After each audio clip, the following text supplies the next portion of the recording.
ప్రజాభవన్ వద్ద జరిగిన యాక్సిడెంట్ కేసులో కీలక మలుపు చోటు చేసుకుంది. మాజీ ఎమ్మెల్యే షకీల్ కుమారుడిపై లుకౌట్ నోటీసులు జారీ అయ్యాయి. పంజాగుట్ట పోలీసులు నోటీసులు జారీ చేశారు.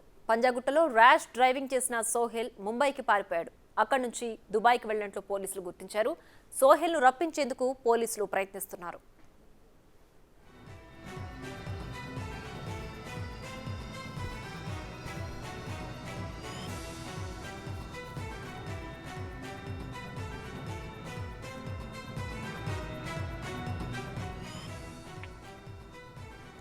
ఈ కేసులో నిర్లక్ష్యం వహించినందుకు పంజాగుట్ట ఇన్స్పెక్టర్ దుర్గారావుని సస్పెండ్ అయ్యారు. దుర్గారావు వ్యవహారంపై వెస్ట్ జోన్ డీసీపీ విచారణ జరిపించారు. అనంతరం సిపికి నివేదిక అందజేశారు. ఆ రిపోర్టు ప్రకారం ఇన్స్పెక్టర్ దుర్గారావుపై సస్పెన్షన్ వేటు పడింది. అంతకుముందే బీపీ డౌన్ కావడంతో దుర్గారావును కేర్ హాస్పిటల్లో చేర్చారు.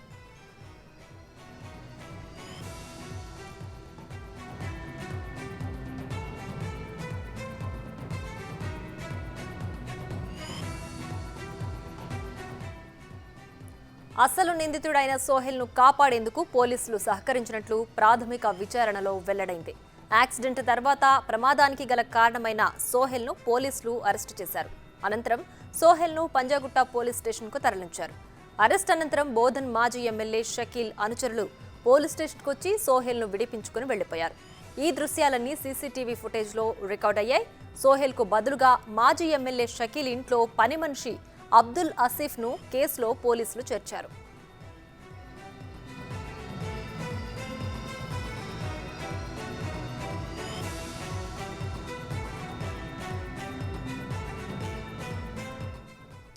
ప్రమాదం జరిగిన సమయంలో డ్యూటీలో ఉన్న ఎస్ఐ, ఇద్దరు కానిస్టేబుల్స్ పాత్రపై దర్యాప్తు చేస్తున్నారు.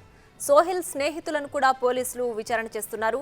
ప్రమాదం జరిగిన సమయంలో రికార్డైన సీసీటీవీ దృశ్యాలను పరిశీలిస్తున్నారు.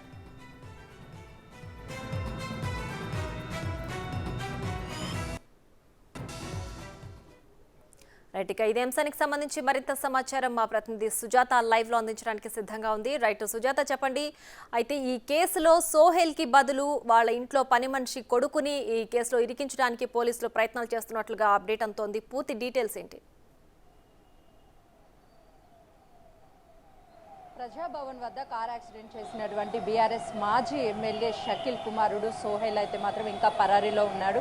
పోలీసులు కార్ యాక్సిడెంట్ చేసిన దగ్గర నుంచి అయితే మాత్రము తన కోసము పూర్తి స్థాయిలో ప్రతి చోట కూడా వెతుకుతున్నటువంటి పరిస్థితి. కానీ సోహెల్ అయితే మాత్రము దుబాయ్ వెళ్ళినట్లుగా కూడా తెలుస్తుంది. అయితే గతంలో వాళ్ళ కుటుంబ సభ్యులకి సంబంధించినటువంటి బంధువులు దుబాయ్లో ఉండడంతో కేసు నుంచి తప్పించుకోవాలి అని చెప్పేసి సోహెల్ ఆ రోజు అర్ధరాత్రి అటు ముంబై కారు మార్గాన రోడ్డులో కారు మార్గాన వెళ్ళినప్పటికీ తర్వాత అక్కడ నుంచి ఫ్లైట్లో దుబాయ్కి వెళ్ళినట్లుగా కూడా పోలీసులు గుర్తించారు. అయితే ఈ కేసుకి సంబంధించి మొదట అక్కడ కార్ యాక్సిడెంట్ జరగానే అక్కడ ఉన్నటువంటి, ఎందుకంటే ప్రగతి భవన్ దగ్గర 24 గంటలు పోలీసులు సెక్యూరిటీగా అక్కడ ఉంటారు కాబట్టి ఆ సమయంలో అక్కడ యాక్సిడెంట్ని చూసినటువంటి నైట్ డ్యూటీ చేస్తున్నటువంటి పోలీసులు అయితే మాత్రము పంజాగుట్ట పోలీసులకి కాల్ చేయడంతో వెంటనే పంజాగుట్ట పోలీస్ స్టేషన్ నుంచి ఆ రోజు ఎస్హెచ్ఓగా ఉన్నటువంటి దుర్గారావు, అదేవిధంగా ఇద్దరు కానిస్టేబుల్స్, ఒక ఎస్ఐ అక్కడికి వెళ్ళినట్లు తెలుస్తుంది. అయితే దుర్గారావు ఇక్కడ నుంచే ఫోన్ సంభాషణలో వాళ్ళని అక్కడికి పంపించినట్లుగా కూడా కీలకంగా అందుతున్నటువంటి సమాచారం. ఈ నేపథ్యంలోనే అక్కడికి వెళ్ళినటువంటి కానిస్టేబుల్స్, ఎస్ఐ అక్కడ ఉన్నటువంటి కార్లో ఉన్నటువంటి ఇద్దరు మహిళలతో పాటు సాహెల్ని తన ఫ్రెండ్స్ని, అంటే మొత్తం నలుగురిని అయితే మాత్రము పంజాగుట్ట పోలీస్ స్టేషన్కి తీసుకొచ్చారు. ఆ తర్వాత మాజీ ఎమ్మెల్యే ఎవరైతే ఉన్నారో షకీల్, ఎస్హెచ్ఓగా దుర్గారావు నైట్ డ్యూటీ చేస్తున్నారు కాబట్టి తనకి కాల్ చేసి వెంటనే తన కుమారుని కేసు నుంచి బయటికి పంపించేసేయాలి, తన ప్లేస్లో తనకి డ్రైవర్గా పనిచేస్తున్నటువంటి అబ్దుల్ రంగంలోకి దిగుతాడు అని చెప్పేసి ఒక మాట్లాడినట్లు తెలుస్తుంది. ఆ తరువాత ఇక్కడ నుంచి షకీల్ను కాల్ చేసిన వెంటనే అయితే సోహెల్ని ఇక్కడ నుంచి పంపించడము. ఆ తర్వాత అబ్దుల్ అనే వ్యక్తి గత కొన్ని సంవత్సరాల నుంచి అయితే మాత్రము షకీల్ ఇంట్లోనే పనిచేస్తున్నట్లు తెలుస్తుంది. అతను మహారాష్ట్రకి చెందిన వ్యక్తిగా, అంటే తన పొట్టకుటి కోసము ఉద్యోగం కోసం కోసం అని చెప్పేసి ఇక్కడ షకీల్ ఇంట్లో డ్రైవర్గా పనిచేస్తున్న నేపథ్యంలో తనని ఇక్కడికి పంపించి నేనే స్వయాన కార్ డ్రైవింగ్ చేశాను, యాక్సిడెంట్ చేశాను అని చెప్పేసి ఒప్పుకునే విధంగా మాట్లాడి ఇక్కడికి పంపించిన నేపథ్యంలో ఇక్కడ ఎఫ్ఐఆర్ కూడా తన పేరు మీద రాయడం జరిగింది. ఆ తర్వాత సీన్ రివర్స్ అయింది. ఎందుకంటే కార్ యాక్సిడెంట్ కాబట్టి తనని ఇక్కడికి పిలిపించి రేపు ఉదయాన్నే ఇక్కడికి మళ్ళీ విచారణ కోసం రావాలి అని చెప్పిన నేపథ్యంలోనే ఎవరైతే అబ్దుల్ ఉన్నాడో అబ్దుల్ భయపడి ఎందుకు నన్ను మళ్ళీ పోలీస్ స్టేషన్కి పిలుస్తున్నారు, రిమాండ్కి ఏమన్నా పంపిస్తారన్న భయపడి అబ్స్కాండ్లోకి వెళ్ళిపోయాడు. దాంతో పోలీసులకి అయితే మాత్రం అనుమానం వచ్చింది.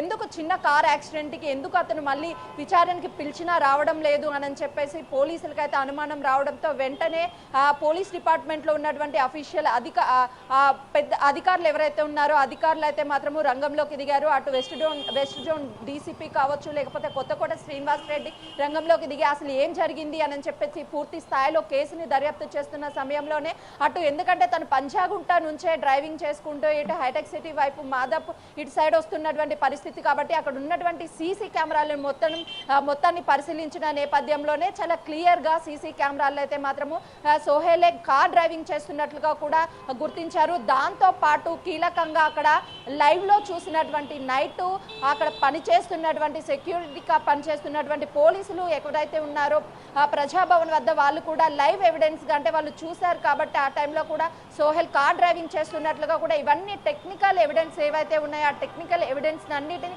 గమనించినటువంటి అటు సిపి కావచ్చు, అదేవిధంగా డీసీపీ కావచ్చు, ఈ కేసుకి సంబంధించి కీలకంగా అయితే మాత్రం ఎస్ఆర్ నగర్లో పనిచేస్తున్నటువంటి ఏసీపీకి ఈ కేసుని అప్పగించినట్లు తెలుస్తుంది. తరువాత రంగంలోకి దిగినటువంటి ఏసీపీ పూర్తి స్థాయిలో అసలు ఏం జరుగుతుంది అని చెప్పేసి సంబంధించి కేసుకి దర్యాప్తు చేస్తున్న కొద్ది అయితే కీలక అంశాలు వెలుగులోకి వస్తున్నాయి. ఓవైపు అయితే మాత్రము లుకౌట్ నోటీసులు కూడా జారీ చేశారు. తను పరారీలో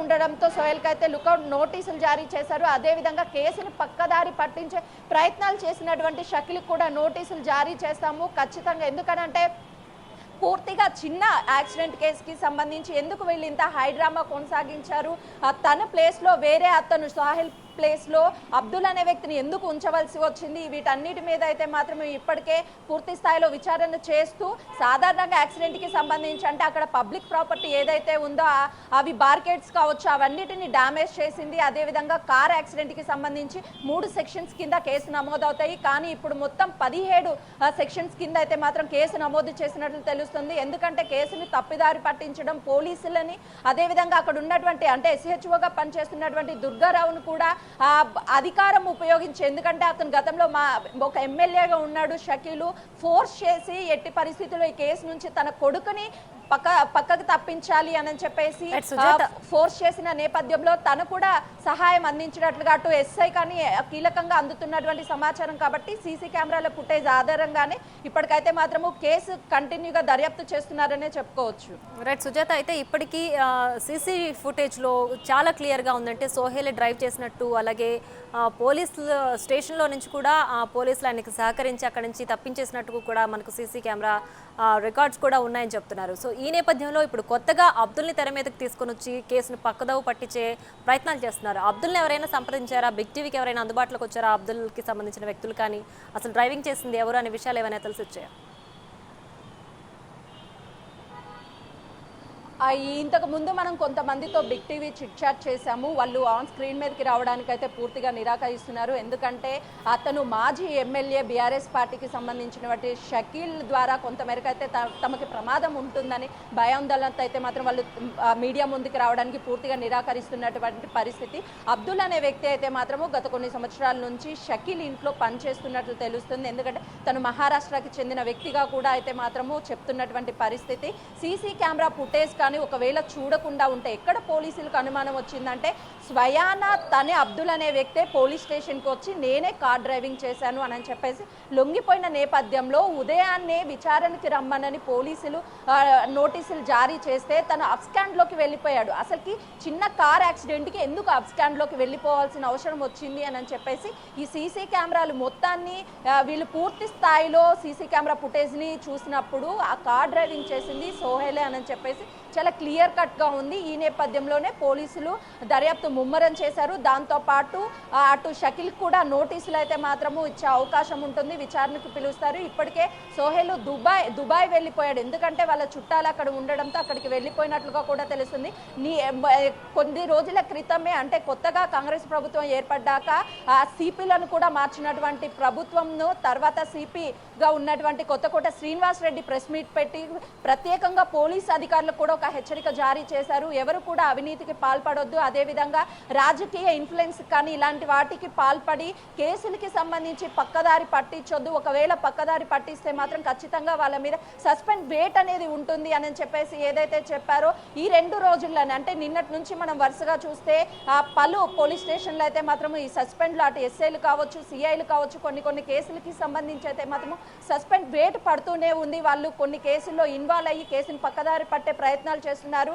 దాంతోపాటు సిపి కొత్తకోట శ్రీనివాస్ రెడ్డి సస్పెండ్ అయిన తర్వాత వాళ్ళకి ప్రమోషన్స్ ఉండవు, అదేవిధంగా పోలీసులు కూడా అప్రమత్తంగా ఉండాలి, ఏ విషయంలోనూ ఇన్వాల్వ్ అవ్వద్దు, కేసులకి సంబంధించి ఎవరితో ఇన్ఫ్లుయెన్స్ అవ్వద్దని కూడా కీలకంగా అయితే మాత్రం ఘాటైన వ్యాఖ్యలు చేసినటువంటి పరిస్థితి కూడా మనం చూసాము. ఇది మరొక ముందే వరుసగా అయితే మాత్రం అటు మియాపూర్ కావచ్చు, అదేవిధంగా ఇక్కడ పంజాగుట్ట కావచ్చు, పలు పోలీస్ స్టేషన్లు అయితే మాత్రం ఇదే పరిస్థితి ఉంది. మొత్తానికి ప్రస్తుతం అయితే మాత్రము లుకౌట్ నోటీసులు జారీ చేశారు. తన కోసం పూర్తి స్థాయిలో అయితే మాత్రము వెతుకుతున్నటువంటి పరిస్థితి ఉంది. Right Sujatha, thanks for the updates.